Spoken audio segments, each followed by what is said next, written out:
Hello, and thank you for joining us today. Welcome to Strauss Group's third quarter and first 9 months of 2025 results earnings call.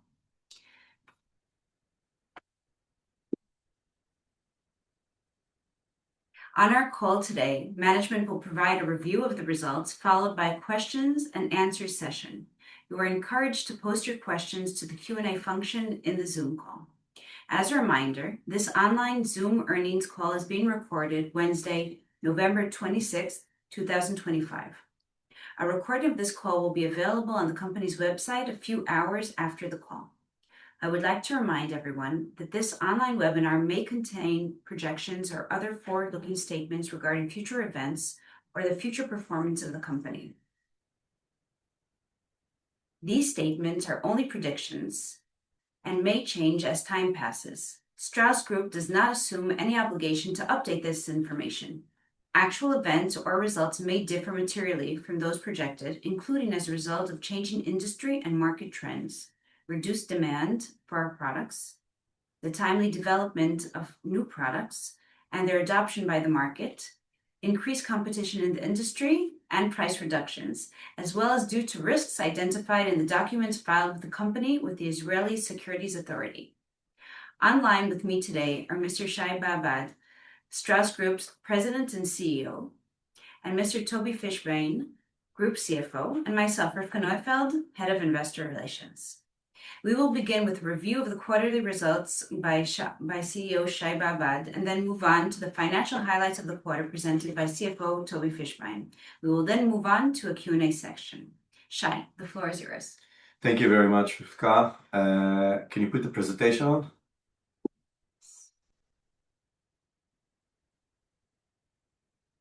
Thank you very much and welcome this afternoon to our quarterly financial reports. We're very happy to have you here. What we'll try to do in the next 25-30 minutes is to give you just some kind of an overview of the results with our highlights and then open it up for some questions. I'll start and Toby will continue. So if we look at the major highlights of this quarter, following all previous quarters, we are continuing a very, very solid and strong growth.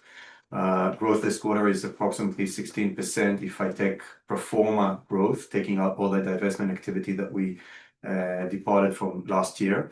And if we look from the beginning of the year, it's approximately 19% growth, 9 months to 9 months into 2025. When we look at our EBIT and operational profit, we also see a substantial growth, and I'll touch it when we see the results, and the same goes for the net income. So it was a very strong quarter for Strauss in the first 9 months.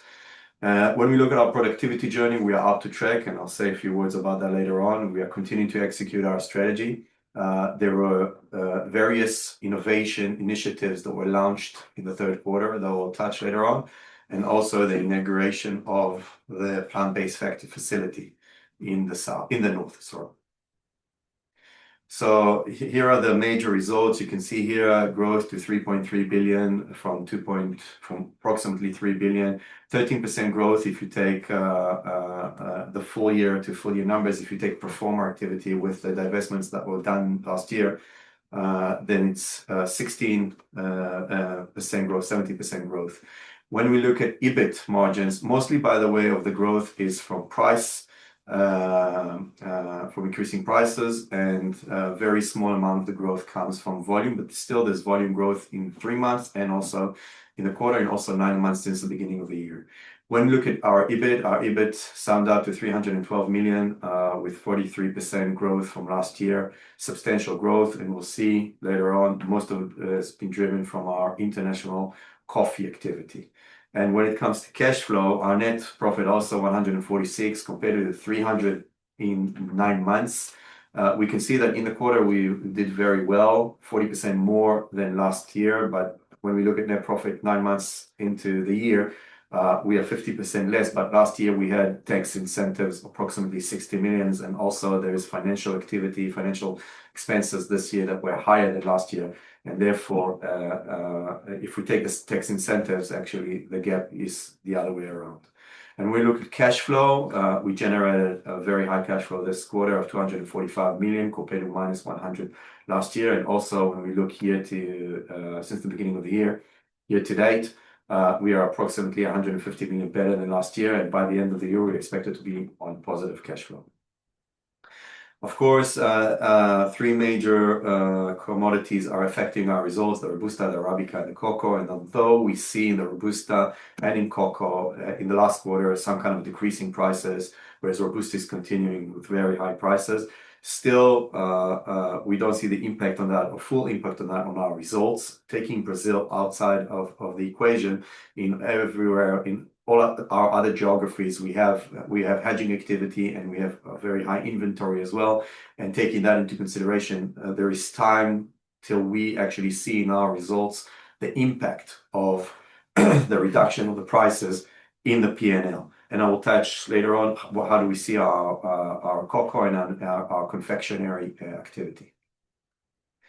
When we look at Israel, so Israel is with a 3% growth, quite a solid growth. Part of that growth is limited because of divestment activity that we've done last year with our in our health and wellness division, with fresh vegetables that we divested last year. If we do apples to apples, also you can see in health and wellness, there's not actually a decrease, there's actually a slight increase in revenues. But when it comes to EBIT, you can see in total Israel 12 million reduction, a 7.7%, and all of it comes from health and wellness.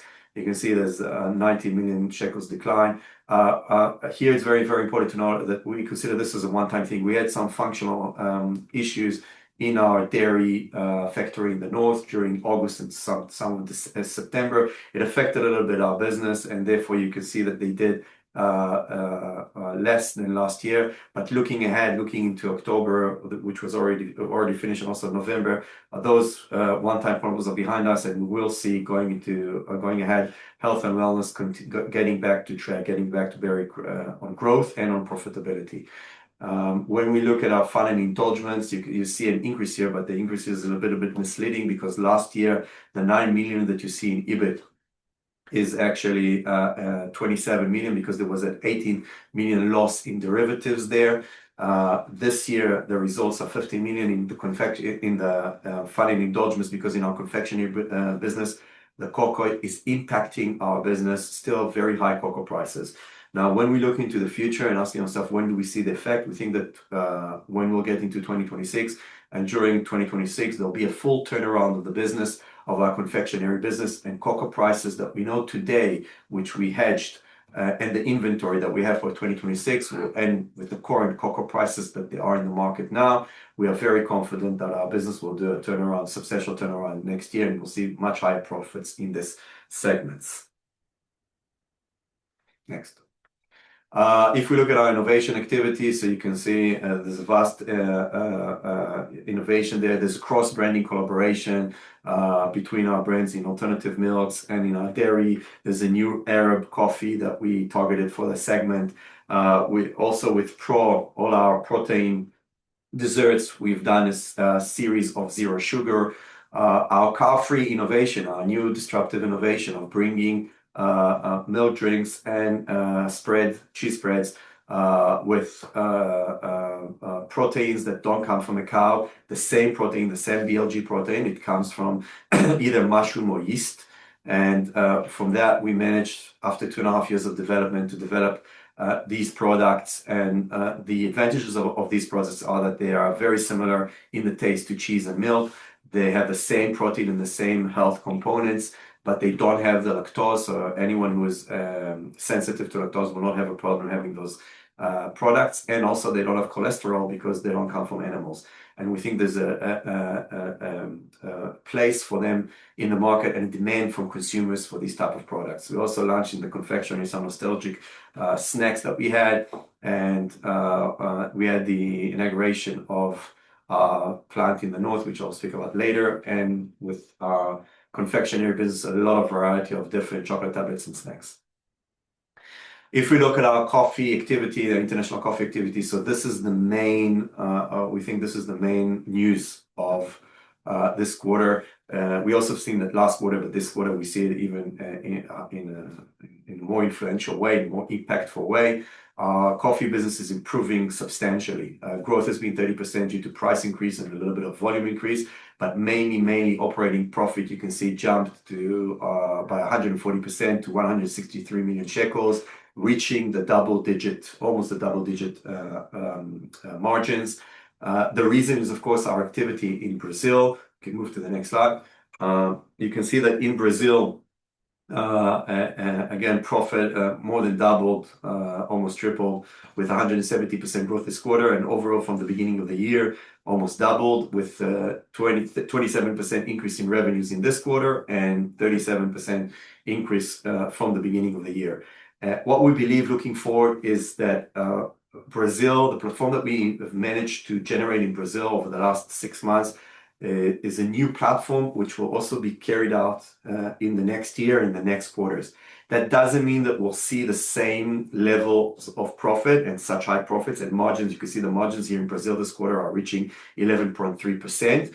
But it does mean that the new platform definitely will not stay at the 4% or 5% that they were in the past, and will jump towards more like 8%, 9%, or 10%, and will be much more healthier business.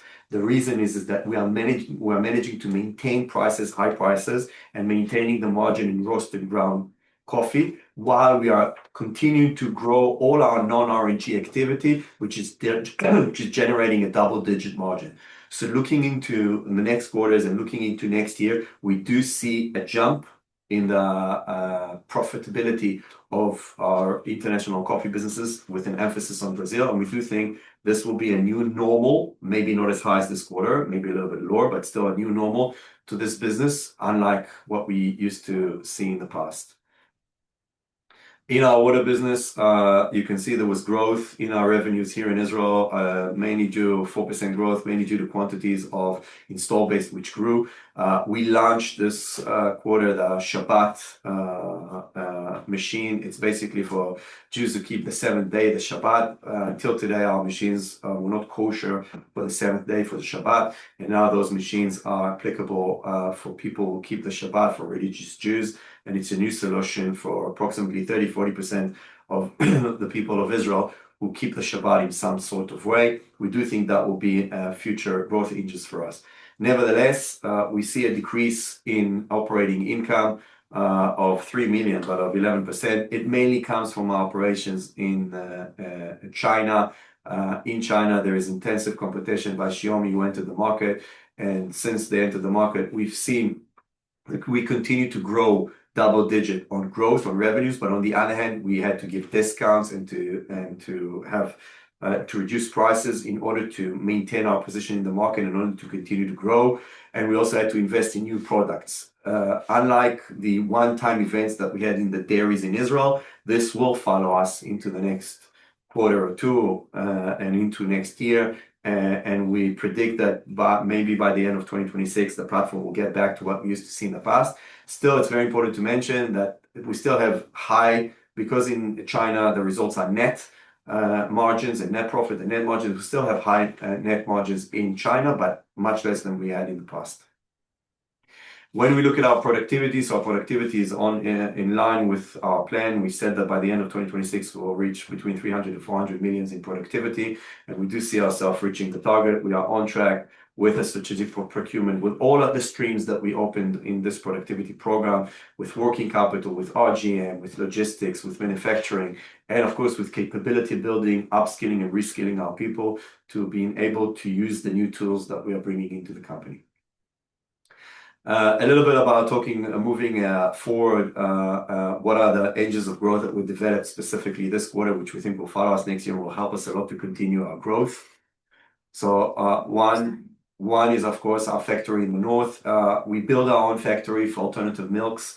Till today, everything that we've done was outsourcing from third quarter onwards, the end of third quarter onwards. Everything that we're doing in our factory. That will enable us to give much better products, much more variety, much higher variety of our products. And also, not just to play, till today, everybody in Israel plays in the segment of alternative milk drinks. We will bring it also into yogurts and desserts, this is our claim to fame. This is where we are number one in the market. This is our strength here in Israel. And we'll take the very, very strong brands that we have in desserts and we have in yogurts, and we'll be able to implement them in our factory. Our factory will enable us to give much more capacity into the market in a much higher quality and tastier products than we used to have in the past. On the one hand, get into new categories like the desserts, like the yogurts with our beloved brands, local brands here of our desserts and yogurts. And also our manufacturing costs are much lower than what we used to have when we outsourced Alpro since the beginning of the year before we had the factory. Putting all those components together, we see this as a major engine of growth in the next quarters and also in the next years. Cow-free, which I've mentioned before, when we look at the dairy and milk industry in Israel and all over the world, we divide it into three segments. One segment is the traditional milk, everybody knows. The other one is the alternative milk, such as soy, almond, or oat. And the third one is the new segment that we brought to life. And I think we are one of the first companies, innovative company, to bring this segments into the world, which is basically like milk, but not milk because it doesn't come from a cow, but it has the same protein, it has the same components and nutritional advantages, and the identical taste, the sensoric taste, but it doesn't come from a cow. It doesn't have lactose. So people sensitive to lactose can actually consume it. For Jewish people who are religious, you can eat it after meat. People who differentiate between meat and milk, and people who like the taste of milk but don't do it for various reasons will be able to get those products. And we believe that those three segments, there's a place for those three segments. This segment is going to start very small and it's going to grow. It's not something that we're going to see that next quarter or the quarter after that is becoming substantial. It will take time to build the category, as it took time to build the milk alternatives categories or plant-based category in Israel for many, many years. But we do think that this is a very profound and very unique category, that there's place and that there's a consumer need and requirement from consumers for this category. And we're very, very happy that we were the first one to innovate and to launch these products. In Yotvata, where we do all our milk drinks, traditional milk drinks and protein drinks based on milk, we had capacity constraints over the past year and a half, and basically 20-25% of the demand we were not being able to meet. And we deployed the new line about 2 months ago, and by December, after all the testings are done, the new line will start to being productive. So by 2026, our capacity will grow by 40-50%, and a demand of 20-25%, which we don't meet today, and we don't give an answer today, we'll be able to give an answer. So in our milk drink, which is part of our, of course, health and wellness segment, we'll see substantial growth next year with opening up capacity bottlenecks. And Shabbat, which I mentioned before, which is a huge launch and a growth engine for our water business. As you remember in the strategy, we talked about taking our water company and making it a multi-product company from a single product company. So this year we launched under the sink, we launched the soda machine, and we also launched the Shabbat. We launched an affordable machine in the UK, and we'll continue to launch new devices from a different price tag and different price range and also different functionality to answer consumer needs. And we do see the ongoing growth of the water business. And with those new products, especially with the Shabbat, which is very, very high demand for this product, we sold thousands of those machines, and we stopped sales because we are waiting for new machines to come to Israel so we can continue to sell them. We see potential for substantial growth in the next year. And just summing up, if you remember, our strategy talked about 4 pillars: Israel focusing on the core and growth, and Brazil transforming the R&G and growing the non-R&G, and our water business, growing our water business and growing internationally as well, with productivity, CapEx, and investment into the business. So looking at the parameters that we set to the strategy that we want to achieve, I think that we are in line and even way over in line, growing 5% over the years 24-26. We think as you could see in our results in 24 and also now in 25, we are growing much more than 5%. When we talk about expanding the margin, you can see that there's a substantial improvement, and we believe that a lot of that improvement is a pro forma improvement into our margin in our coffee business, which will be at a new level We do think the productivity of 300 to 400 million will reach that target and even exceed it. We are investing a lot in CapEx, whether it's on productivity, whether it's on engines of growth, such as the new plant in the north that you've seen, such as Krafi that we launched, such as Shabbat that we launched, and also in digitalization, in automation that we put in the company to be more productive and to assist us to grow in a more healthier way. And when we focus on our portfolio, when we started, we were around 60-65% core. Our portfolio was core. Core was being number one in the market, growing more than 5% and having a double-digit margin. Today, we believe that by 2026, after we turned around Brazil, after we divested Sabra and divested other parts of our businesses, we believe that we'll be able to reach this target. The last big business that we need to do the turnaround in profitability is our confectionery business.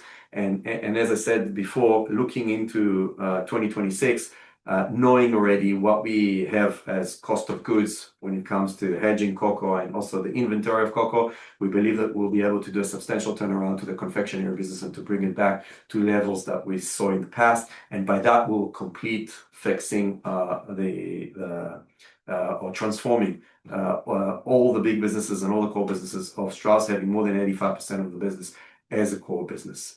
So just to sum up before I give it to Toby, we believe it was a very strong quarter with substantial results for the coffee business, which we believe a lot of them will come to be pro forma. We had some one-time problems in Israel, which are already fixed, and we don't see them following us in the next few quarters. And we are looking into turning around our confectionery business once our P&L will absorb the new cocoa prices, which are much lower than what we had in the past. And from here, Toby, it's yours. Thank you, Shai.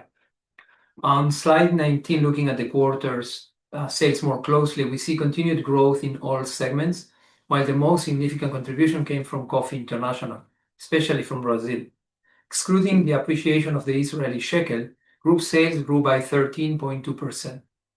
We also see the impact of the investments in the quarter, with Sabra and Obela being the most noteworthy. These businesses were consolidated in the group's 2024 non-GAAP results. Moreover, we also see the impact of the divestment of the ultra-fresh business in Q4 of 2024 and the coffee retailer Coffee to Go in Israel at the end of Q2 of 2025. Without these businesses, our pro forma growth in Q3 of 2025 would have been 16.3%. On slide 20, where we look at the sales for the first 9 months of the year, and we see similar trends as in Q3. Moving now to operating profit on the next slide. What we see here is that the group delivered significant improvement in both Q3 and the 9 months of 2025. Higher EBIT and EBIT margin can be attributed to the higher sales achieved and ongoing productivity measures, and despite the impact of raw material cost inflation. In Coffee International, we see the impact of pricing, whereas in Strauss Israel, pricing did not compensate for higher raw material costs. As Shai mentioned, Strauss Water's EBIT was impacted by intense competition in China. Looking at the next slide, we can see operating profit and margins by business segments. On slide 23, we see that net income in the third quarter increased by 42.7% following significantly higher EBIT. In the 9-month period, higher financing and tax expenses impacted net income. Higher financing expenses in Q3 and the 9-month period were attributed to the impact of the stronger shekel, which led to foreign exchange hedging expenses, as well as FX differences, as well as higher interest paid, mainly related to financing, working capital, and higher interest rates in Brazil. Tax expenses were also higher, reflecting tax income received in 2024 following the release of provisions due to previous tax assessments and the profit mix in 2025. Moving to cash flow performance.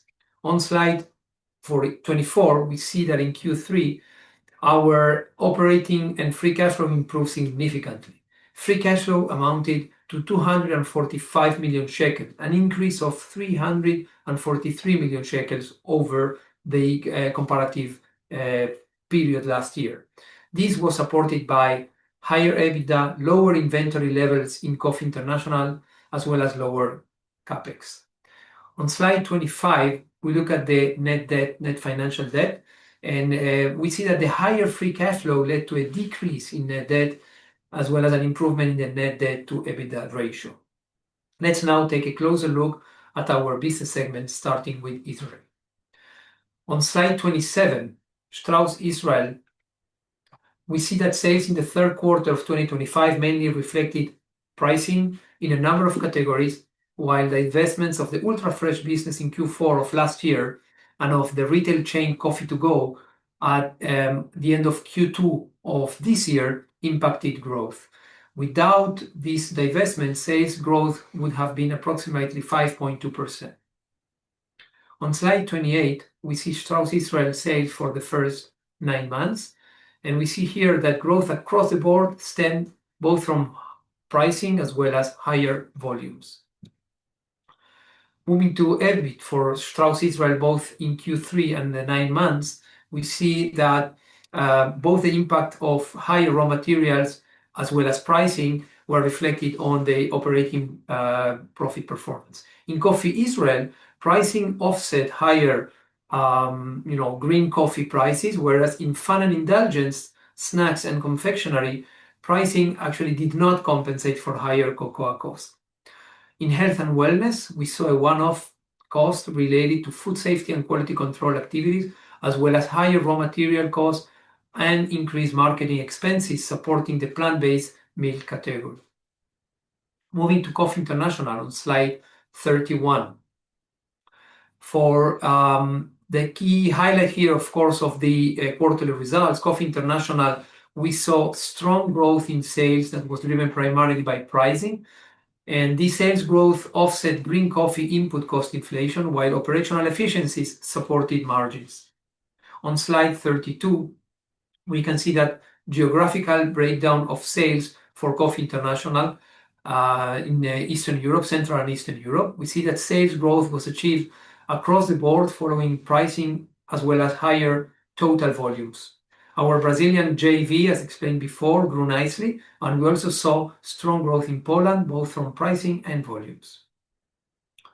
Moving to the sales for the first 9 months of the year, on the next slide, we see a similar picture showing the same overall market dynamics. On slide 34, we see the Três Corações, our Brazilian JV, performance on a 100% basis and on Brazilian real. And we see the increase in sales supported mainly by pricing in the roast and ground categories, but also the continued growth in non-raw R&G categories. Moving now to slide 36 for the Strauss Water performance. During the quarter and first 9 months of the year, we saw higher install base, higher sales both in Israel and the UK, as well as better sales mix. The gross profit was positively impacted by exchange rates and productivity measures, while higher Strauss Water, our JV in China with higher, contributed lower equity gains. Moving to the next slide, we see higher Strauss Water yuan-based 100% results. We see there that with double-digit top-line growth with lower net income due to intense competition and efforts to preserve and expand market share through promotions, marketing, and R&D by diversifying the portfolio offering. Should be mentioned also that the RMB versus shekel exchange rate led to lower sales and profit when translated into shekels in the period. With that, we conclude management's presentation, and we will open the call for Q&A. Thank you very much, Toby. I'll now fetch your questions. So the first question I have is regarding cow-free. Could you please give us more color on the cow-free dairy drink and spreadable products released this year? What are some of the early indications from retailers and consumers in Israel, and what demand and sales volumes are you experiencing? So as I mentioned before, the new category is basically a category that is there to imitate the nutritious values of milk. It has the same milk protein, the BLG protein that we have in milk that comes from a cow, and it has very similar elements. It also has almost the same taste as the milk drink, and also the same thing in the cheese spread. The advantages of that is that it doesn't come from a cow. It's more sustainable. It doesn't have lactose, so everybody who's sensitive to lactose can actually have those products. It has very, very similar to milk and cheese. Whoever likes the taste of milk will find it identical, almost identical, and it doesn't have cholesterol because it doesn't come from animals. And for Jewish people, it's also, we differentiate between meat and milk. It also, we call it parve, which means you can eat it after you eat meat. So we think there's a lot of place for this because in all the milk alternatives, they don't actually have the taste of milk. And someone who actually wants the taste of milk and also wants the protein, by the way, people don't know this, but in most milk alternatives, there's not really many nutritious values. Not in oat and not in almond. There's a little bit of protein in soya, but not as much as we have in milk. And here, we actually have the advantages of milk. We have the same taste of milk for people who like the taste of milk, but people who doesn't want to come from a cow, people who are sensitive to lactose, or any other reason will be able to have this category. So from these reasons, we believe there's place for this category.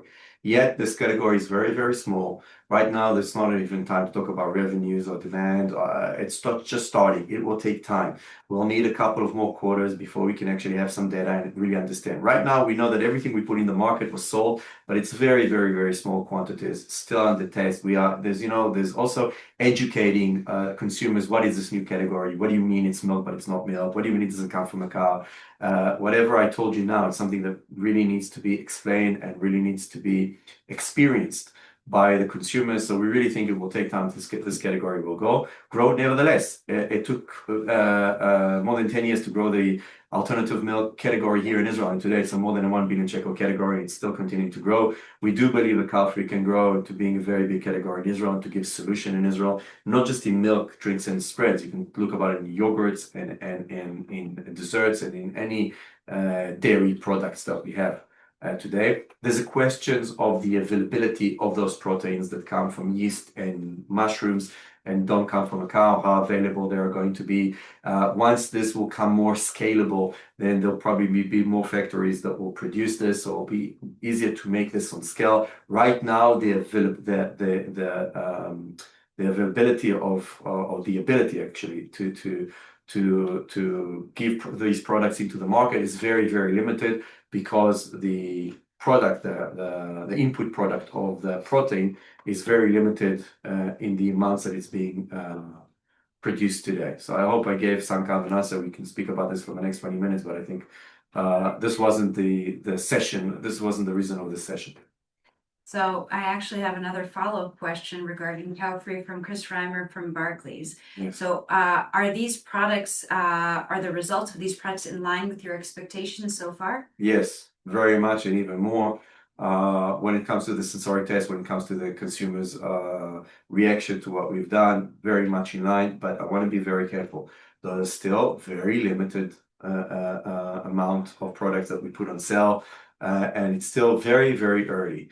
I think that a year from now, by the end of next year, after we have a year of launching, after we have a year of deploying them in the market, after we'll be able to scale a little bit up our production abilities and getting more protein and putting more products into the market, we'll be smarter to say, what do we think? But we do think this is a very, very exciting category. We do believe very much in this category, and we believe there's a path to grow this category so that the milk industry will be broken down into 3 major categories: the traditional milk, the alternative milks that are not milk, such as soy, almond, and oat, and also cow-free, which is basically imitating milk, but it's not milk, has all the advantages of milk and the taste of milk, but just doesn't have the disadvantages of lactose, cholesterol, sustainability, and others. And we do think that over the years, there's place for these 3 categories, and the cow-free category can grow substantially.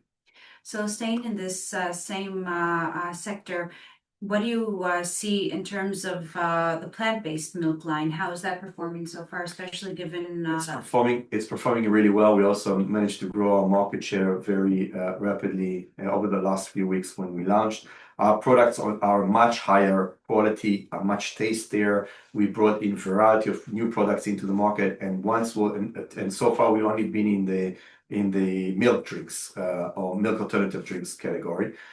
Once we'll go into the desserts and to the yogurts, this is where we own the market. We have the highest market share. We are the number 1 player. Once we'll take our loved brands and we put our loved brands on plant-based products in the desserts, in the dairy, we believe we can grow this category very much. And the new plant that we have designed, which has the highest technology, and with our partners, with Danone, bringing in their highest IP into the factory, we will really be able to grow this category and also grow this category with new products. So, given your explanation, when looking at the global market, demand does seems to have some challenges in terms of the alternative milk market. So how does that correspond with how you see the growth opportunities here in Israel? So far, we don't see any demand. There was a hiccup in the last 2 years, but we do see alternative milks continue to grow. In Israel, the demand is quite constant. The category has been growing. In the previous years, it's been growing double digit. Now it's growing high single digit. We don't see a problem, and this is only on the side of the milk, alternative milk drinks, or plant-based drinks category. Once, as I mentioned before, once we'll get into the desserts and once we'll get into the yogurts, which is a very big category for us, and give that in alternative milk solutions, we do believe we'll be able to grow this category much more and to gain market share in the category and also develop new products, because today there's not real products when it comes to desserts and yogurts in this category. And I think we'll be able to bring in products which will be very, very unique, very, very tasty, very, very good, and with our love brands, which are the number one brands in the desserts and the yogurts categories. Moving to the water segment, regarding expansion in the water segment, how long do you think it will take to come to fruition, considering the market in China and depending on the launch of the new facility, or is that more of a 2027 story? So it's really very, very hard to know. We do want to see a little. The new facility will come in place and start delivering in the beginning of 2026. It has nothing to do with the new facility.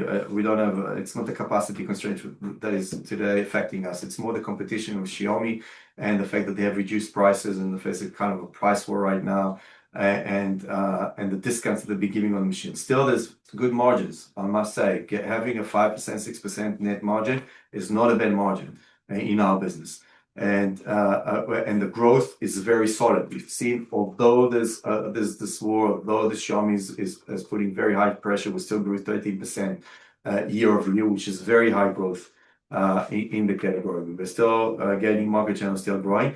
Yes, this will follow us probably in the next couple of quarters. If it's 2 quarters, 1 quarter, 3 quarters, 4 quarters, yet to be seen. We'll keep you updated.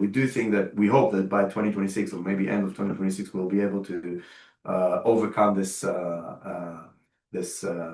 betten. This stomach is not the right word, but this downhill going backhill.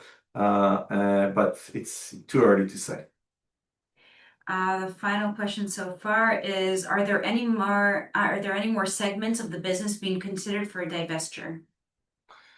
We always look at portfolio optimization. We always look what is the right way for us. We look at the trends, we look at consumer needs, we look at where we have our competitive advantage. We look at, do we have sustainable way to grow to meet consumer needs in the next 5 to 10 years?